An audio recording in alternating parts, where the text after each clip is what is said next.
I'm Grace Lane. I live in a quiet town in Ohio, and for nearly 4 decades, I was the wife of a man named Frank Lane.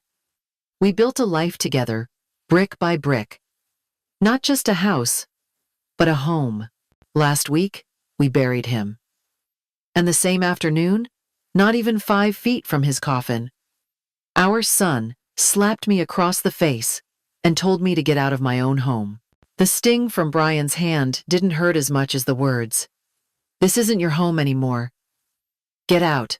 He said it so coldly, like it had been rehearsed, like he meant it. I didn't recognize the man standing in front of me. Not my son, not the boy I raised, kissed goodnight, and held when he had nightmares. This was someone else. Around us, people were still murmuring prayers. The lilies were wilting beside the casket, and the scent of loss filled the room. But Brian's voice sliced through all of it. Behind him stood his wife, Samantha, arms crossed, lips curling into something that wasn't quite a smirk, but close enough to know she wasn't surprised. She had always treated me like clutter. I didn't cry. Not then. My face burned, not from the slap, but from the betrayal. That's what stunned me. The sheer audacity. I had just lost my husband, and within hours, I lost my son too. He didn't even flinch after he did it. Just stood there, daring me to speak. I didn't. I turned away. My suitcase, still half-packed from the hospital, sat by the stairs. I picked it up with a steadiness that surprised even me. No one moved. Not Brian. Not Samantha. Not a single hand reached to stop me. And I think, in that silence, they believed they'd won. But I didn't leave everything behind. When I think back on that house, I don't see walls and windows first. I see the years Frank and I spent building it from nothing. We were young, still unsure about how to start, but determined. His credit was ruined after a failed shop. Mine was steady from long nights at the clinic. My name opened the door to that first loan. My signature was on every page. Together we signed for a future we hadn't yet lived. We skipped vacations and dinners out to make the payments. Frank fixed leaks himself with duct tape while I held the ladder. I learned to stretch groceries to last a week and still bake bread on Sundays. He dug flower beds out front and planted hydrangeas on our anniversary. I painted the trim in the fall while he hammered new shingles onto the roof before the first snow. We built more than a shelter. We built a life. Every corner of that house carried a story. The porch where we sat with coffee after his night shifts. The window seat he crafted for me to read on winter afternoons. The kitchen where I taught Brian to stir cookie dough while Frank teased us from the doorway. Even the cracks in the walls had a history. They reminded me of nights when we patched things together with sweat and patience instead of calling someone else. I wasn't just a guest in that home. I wasn't a name on the margins. I was a co-owner, a builder, a witness. My name was on the deed and on every payment slip. That house stood because we stood together. It wasn't a gift handed down to our son. It was our work, our sacrifice, our proof that even ordinary lives could leave something solid behind. It was a week before he died when Frank called me into the bedroom. His voice was weaker than usual, but his eyes hadn't dulled. He had been quiet all day, but when Brian and Samantha left for groceries, he asked me to sit by the bed. He reached into the nightstand and pulled out a small envelope, the edges soft from being handled too often.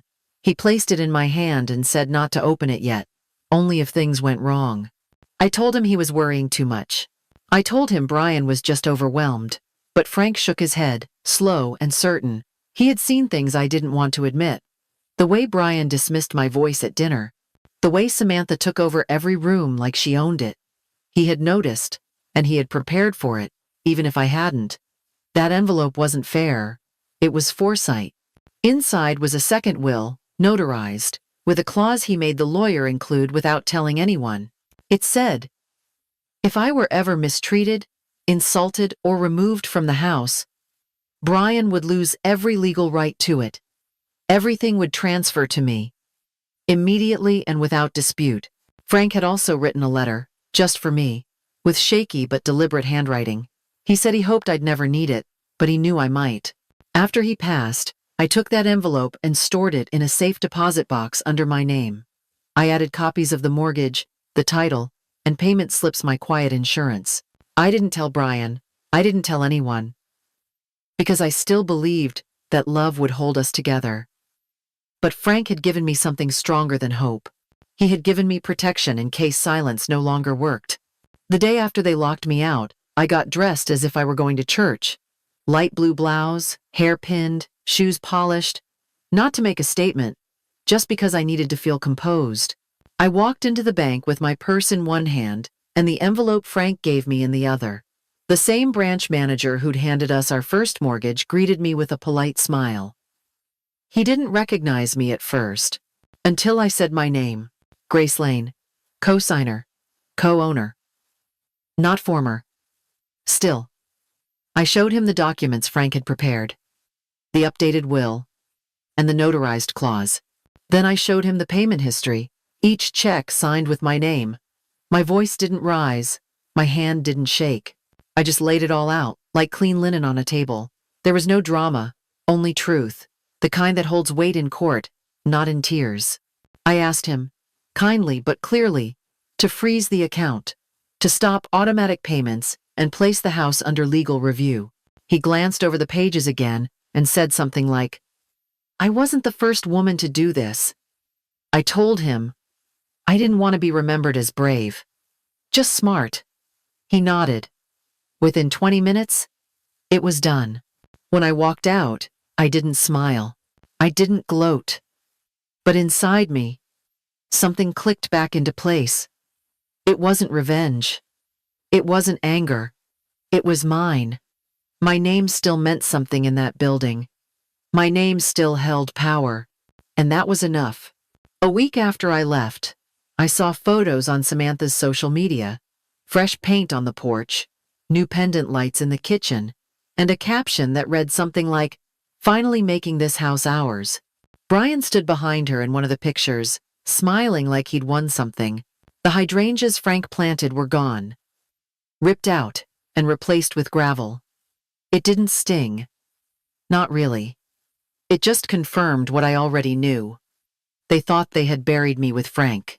I said nothing. No comments. No calls. I let them celebrate their little victory. Let them believe the locks they changed could erase history. What they didn't know was that the mortgage hadn't been paid in weeks, and that the bank, not me, would soon deliver the next message. I didn't have to raise my voice. The letter from the lender arrived on a Thursday morning. Samantha posted nothing after that. I imagined her confusion reading terms she didn't understand. Brian's frustration rose as he realized whose name was still on the loan. I wondered if they remembered the documents they had never bothered to read. The clauses are tucked deep in fine print. The protections Frank had left for me. The rights I never gave up, even when I walked away. The thing about legal paperwork is, it doesn't care who slammed the door last. It just follows the facts. And the facts were clear. I still owned that house. Still held the strings. They just never thought to check whose hands they'd cut themselves loose from. Quiet justice. No threats. Just gravity. Doing what it does best. Pulling things back down. The lawyer's office was too quiet. Heavy curtains, polished oak table, and that stale smell of dust and old paper. Brian sat across from me, arms crossed, with Samantha tapping her nails against her phone. A few cousins were there too, people who had known Frank for years. I didn't look at Brian when I opened my folder. I looked at the lawyer. I handed him the updated will first, then the notarized letters, then the audio file on the flash drive. He paused, then nodded. He began reading. Calm. Steady. Line by line. Samantha's face dropped first. Brian leaned forward, asking what it meant. The lawyer repeated it, slower. In the event of mistreatment toward the surviving spouse, all rights to the estate would be revoked. It was there in black and white. The clause, Frank added, the one they never saw coming. I didn't flinch. I reached into my purse and pulled out the letter Frank had written. I didn't read it aloud. I just set it on the table beside the signed documents. Then I looked at Brian. You told me it wasn't my home. Remember? That's all I said. No shouting, no gloating. Just that one sentence. He didn't answer, didn't even blink. The lawyer cleared his throat and closed the folder. As of that moment, Brian no longer held claim to the house. The cousins shifted in their chairs. One of them reached over and squeezed my hand. I didn't cry, I didn't smile. I just sat there, feeling the room settle like dust after a storm. What they thought was a quiet old woman turned out to be the one thing they didn't prepare for. A witness who kept the receipts. I didn't stay in the house after the court decision. I didn't walk through the rooms or breathe in the silence one last time. I had already said goodbye. That home was built with love, but it ended in noise. And I didn't want to carry any of that into the next chapter of my life. So I sold it to a nonprofit that helps women like me older, overlooked, and starting over. When I signed the final papers, the woman from the organization looked at me and asked if I was sure. I nodded. I was more sure than I'd ever been. I didn't need to reclaim that space. I had already reclaimed myself. There was nothing left for me in that house except the echo of choices made by others. I never called Brian. Never sent a message. And I didn't wait for him to understand. I chose something better. I chose quiet. Real quiet. The kind that doesn't come from silence, but from peace. I didn't keep the house. I kept my peace. The cabin isn't much. Just 2 rooms, a small kitchen, and a deck that overlooks a quiet lake in the northern part of Ohio. There's no traffic, no loud neighbors, no sound but the wind threading through the trees and the water brushing against the rocks.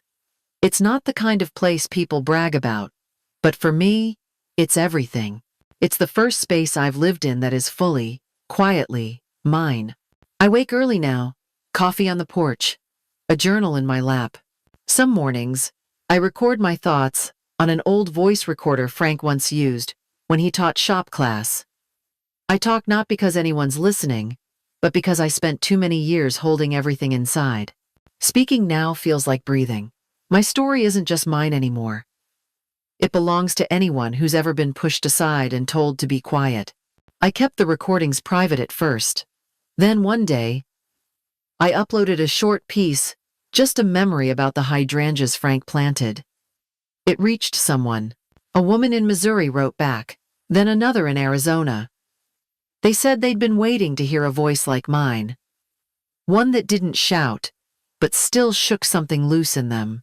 That's when I realized I wasn't just telling my story. I was holding space for theirs, too. Now I record once a week. I sit by the lake with the mic on and my heart open. I tell the truth. Not the loud version, not the polished one. Just the truth that lived in silence for too long. I don't name names or seek pity. I speak because I can. Because for a long time, I thought no one would ever want to hear from a woman like me. But I've learned something since then. Stories don't expire. They wait. And the people who've been silenced, they don't disappear. They carry their lives in their bodies like folded letters no one ever opened.